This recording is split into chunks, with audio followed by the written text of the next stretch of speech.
Lors de la réunion, des médailles commémoratives de l'amitié ont été remises aux jeunes Américains. Jackson Cole, membre de la 5e génération de la famille Stilwell, a prononcé son discours par vidéo et les membres du camp ont également présenté leurs expériences et leurs points de vue sur des sujets tels que l'amitié sino-américaine et la construction d'un pont d'amitié entre les jeunes Chinois et Américains.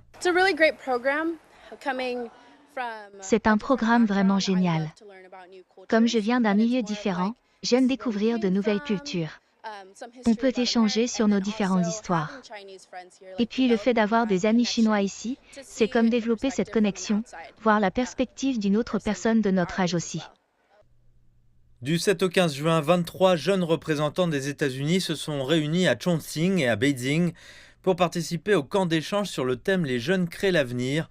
Âgés en moyenne de 24 ans, ces jeunes Américains viennent de grandes universités telles que UC Berkeley, Michigan University et Northern Arizona University, ainsi que d'entreprises figurant au palmarès Fortune 500, dont Amazon, Capital One et Verizon Communications. Hier, nous sommes allés dans une entreprise automobile et c'était vraiment cool. Je ne m'attendais pas à ce que ça me plaise autant, mais c'était vraiment cool de voir comment on fabrique les voitures. L'histoire et la culture d'ici sont très riches. Cela ne ressemble à rien de ce que nous avons aux États-Unis, donc c'est vraiment cool. Pendant leur séjour à Chongqing, les jeunes Américains ont visité une usine automobile pour découvrir de première main l'application des technologies de l'information de nouvelle génération, telles que l'Internet des objets, la 5G, la mégadonnée industrielle et l'intelligence artificielle.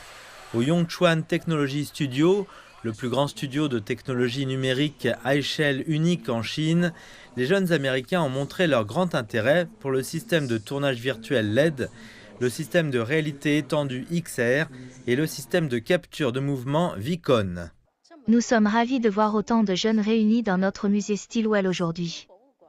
Grâce à ces activités d'échange, nous pouvons encourager davantage d'organisations et d'individus à promouvoir conjointement les échanges entre les peuples chinois et américains.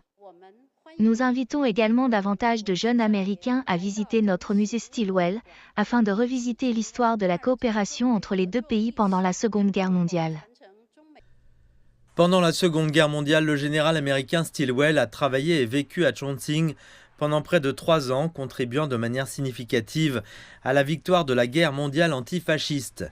Les jeunes Américains ont visité l'ancienne résidence du général Stilwell et le musée Stilwell et ont regardé le film documentaire Stilwell et le théâtre Chine-Birmanie-Inde. Ils ont discuté avec leurs homologues de Chongqing sur le thème de l'histoire chinoise de Stilwell, insufflant une énergie de jeunesse à la poursuite de l'amitié sino-américaine.